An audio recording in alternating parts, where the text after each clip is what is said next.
Welcome to part 3 of an old steamship in poor mechanical condition. In this episode I change the position of the superheater and make a T-piece for the displacement lubricator, followed by a modification to the prop shaft bearing, and I show the making of a custom exhaust condenser to fit in the restricted space inside this old boat. The first thing I had to do was change the angle of the superheater inlet and outlet, because it was fouling the reversing lever. The reversing lever, if you remember from the last episode, now has an extension arm on it for radio control. In this position nothing's fouling now, I just had to alter the pipe arrangement slightly. I've just silver soldered unions onto a piece of pipe that I bent to shape. There needs to be a gap between the two pipe unions to take the T-piece that I'm about to make. Normally I would use a commercial 5/16 by 32 T-piece, but I've run out of those, and I thought also it would be good for the video to show how I make one. And the first thing to do is to select a piece of brass. This is 3/8 of an inch in diameter, and the main piece needs to be 1.5 inches long, the other piece needs to be about 1 inch. And then it's over to the lathe for a bit of metal removal. The first thing I'm doing is parting off the pieces of brass that I need for the job. And so I set the parting tool to cut one piece of brass 1.5 inches long and another piece of brass approximately 1 inch. You will notice that I'm not parting off all the way through, and the reason for this is I do not want the bit to drop off into the tray, where when I pick it up I will get lots of pieces of brass stuck in my fingers. These little golden pieces of brass are really sharp, and they can be surprisingly painful when you get the pieces stuck in your fingers. What I'm doing now is turning this piece down to 5/16 of an inch. I'm checking it frequently with the micrometer. I'm checking it a little too frequently, that's for the purposes of the video. And you notice I do stop the lathe before I apply the micrometer. The rest of the machining operation is very simple. Here I'm using a centre drill to make a deep centre hole which will hold the cone of the union, and then I'm going to thread the outer part 5/16 of an inch by 32 threads per inch. But of course not forgetting to first drill a hole all the way through. Right, this is a tailstock die holder and I'm cutting the thread. This is far too fast, and yes, I'm aware of that as well. I would normally do this by hand and actually physically turn the tailstock die holder, but if I do that all you will see is my two large hands, which is not good for a video.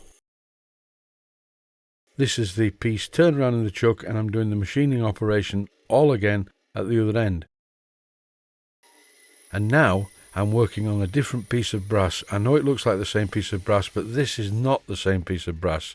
I'm drilling a hole 7/32 of an inch through this, and what I'm going to do then is thread it using a tap which is 1/4 inch by 32 threads per inch, and this will cut a thread that is the same as the one on a Stewart displacement lubricator. So the displacement lubricator will screw into the end of this. But before I can finish it I have to make the T-piece. As you can see I have it in the machine vise, this short stub of brass with the thread down the middle that I've just cut, and I'm using a 3/8 of an inch diameter milling cutter. This is a slot drill which is a little bit coarse, but it does the job. This will machine this part so that it sits neatly on the 3/8 of an inch diameter main body of the T-piece. Then all I have to do is silver solder the parts together, and it looks like this. Not forgetting, of course, I actually forgot to video this bit, I did drill down through into the main body of the T-piece. If you don't drill down into the main longitudinal hole in the piece, then the displacement lubricator will be unable to supply oil to the engine. As I mentioned earlier on in this episode, I would normally use a commercial fitting for this, and really speaking, if you look at the time it's taken and the cost of the silver solder, it would have been cheaper to do so because they're not expensive. But this looks okay. It's a nice long extension, and it gets the lubricator away from the heat source, and it also makes it possible to conveniently get your hand in and a cloth underneath the lubricator when draining it, without running the risk of burning your hand on the boiler or the chimney flue. I will of course be fitting an exhaust condenser or oil trap to this boat, because it's not a good policy to deposit small globules of oil all over the water that you're sailing the boat on. Ideally the condenser needs to be on the centre line of the boat. Over to one side would mean that the boat would list as the condenser filled up with water. I need to fit a flexible coupling like this from the engine to the propeller shaft, but this block is in the way and I cannot move the engine any further forward, But the good news is, when I look at the block, the phosphor bronze bearing, which is also a thrust bearing, only comes to about here when I'm showing with the needle file. So I can happily just machine away half of the block. And then all I have to do is slightly shorten the existing shaft, refit the bearing block, and everything will be fine. And moving the camera over to the milling machine, you can now see the milling operation. I'm removing approximately 50% of this steel block. If you look as it goes past, you can see there's no bearing in there. The bearing part is only on the first half of this block, so removing this is no big deal. It's not supporting anything, it's just there for rigidity. Originally, there was a quite small and quite blocked up oil hole to the bearing. I'm removing this, and if you look carefully, you'll see as the milling cutter goes past it, yes, there it is. That will be removed, and I'm going to re-drill the bearing and fit a proper oil cup. The milling cutter I was using on this job was a little bit too small, and it did not have the length to go right to the bottom of the work. So what I did, once I got the piece of metal to the size I wanted it to be, I just removed the bottom part. In hindsight, I should have used a larger milling cutter, but this was in the machine, and it was easier to just leave it there. I must once again apologise for using a drill chuck in my milling machine, but this is a special old drill chuck that is really stiff, and it's a Jacobs chuck, as you can see. And here's a finished component complete with its little oil cup. These oil cups are from a company called 21st Century Steam, and they generally sell on eBay. And some of the stuff is pretty good. These are really nice, and they're plated. They're not just brass, I think they're gold plated, which is a little bit over the top, but at least they don't tarnish. I'm using a small tin of Humbrol enamel for this, and it's perfectly adequate. I will give it a couple of coats though, because it's low down in the boat, and it's therefore going to be prone to rust. Originally there were quite a few coats of paint on this part, and I think I will duplicate that. When this coat's dry, I'll give it a quick rub down and another coat of paint. I've temporarily fitted the oil cup very loosely to allow me to handle the painted component without getting black paint all over my fingers. By tomorrow the paint should be dry, ready for a rub down and another coat. When you watch this video, or most of my videos for that matter, it may look like I really know what I'm doing, and sometimes I do and sometimes I don't. I'm not really sure where I'm going to put the condenser yet. I have a couple of options. If I put it on the centre line, that's best. If I put it on one side, that would be a very convenient location, but as the condenser fills up with condensate, it gets heavier, and the boat would list to starboard. Centre line is the best position, I think.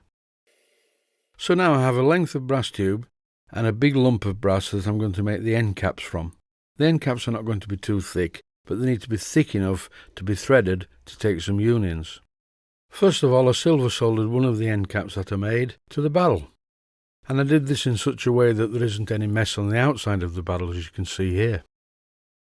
If you're watching this and you're not very mechanically minded, this is an explanation of what I'm doing. I'm sorry that it looks like CAD drawing for 5-year-olds without the aid of a computer, but it does the trick and it's quick. As you can see, I've soldered one of the end caps in place already, and I have one in my left hand, which is very shortly going to be silver soldered in as well. But I need to make a bush for the top first. I didn't bother videoing the making of the bushes, it's a very simple job. On my sketch now you can see how it works. The exhaust comes in here, and this is the steam inside the condenser. And it starts to condense a little bit, but not too much. Most of it goes up the chimney and out into the atmosphere.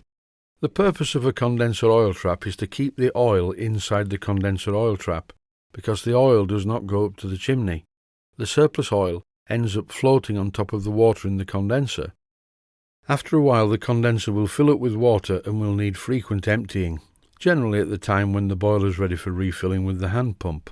So I'm going to fit a pipe union at the lowest point to allow the condensate to be drained into a suitable container for safe disposal.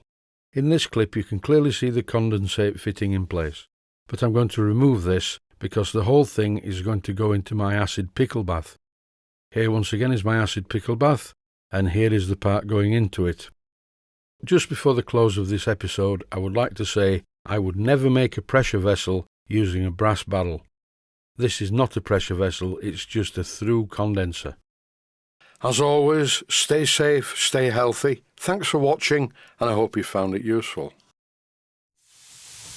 Please take the time to visit my Mainsteam Models website and click on the section of the website that says Video Playlists. and by doing that you can find other videos that you may like to watch. And by using the playlists you can actually watch the videos back to back.